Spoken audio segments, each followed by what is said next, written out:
First of all আমার unboxing করতে ভীষণ ভালো লাগে। মেয়েদের আনবক্সিং করতে ভালো লাগে না এটা মানা যায় না, তাই তো? তো আজকে তোমাদের সাথে নাইকার আনবক্সিং শেয়ার করছি। তোমরা হয়তো আগের ব্লগে দেখে নিয়েছো, বাট আমি এক্সপ্লেনেশনটা দিই। তো সেই জন্য আমি এখন এক্সপ্লেনেশন দিচ্ছি তোমাদেরকে।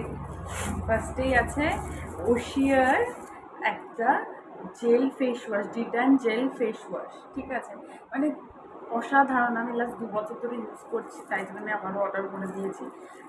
দেখো, সত্যি বলতে এটা ইউজ করি আমি মেনলি, এটা মুখের জন্য ইউজ করি না, আমি বডির জন্য ইউজ করি, বিকজ আমার ভালো হয়, সো সেই জন্য। তো সেকেন্ড কি আছে দেখ, সেকেন্ড আছে একটা হচ্ছে তোমার এই বডি ওয়াশটা, এম কফিনের এই বডি ওয়াশটা। আর আছে একটা এই ডাবল ডাবল ট্রিপল হচ্ছে একটা মার্সের মাস্কারা। জাস্ট অসাম, এটাও আমি একটা ইউজ করেছি, শেষ হয়ে গেছে, তাই আবার আমি রিস্টক করেছি এটাকে। ভীষণ ভালো, ভীষণ ভালো, তোমরা ইউজ করো। আর এটা আমি ফার্স্ট টাইম নিলাম, রিভিউ দেখলাম অনেক ভালো, তো সেই জন্য এটা নিয়েছি। দেখা যাক ইউজ করে তোমাদেরকে রিভিউ দেবো যে এটা কেমন।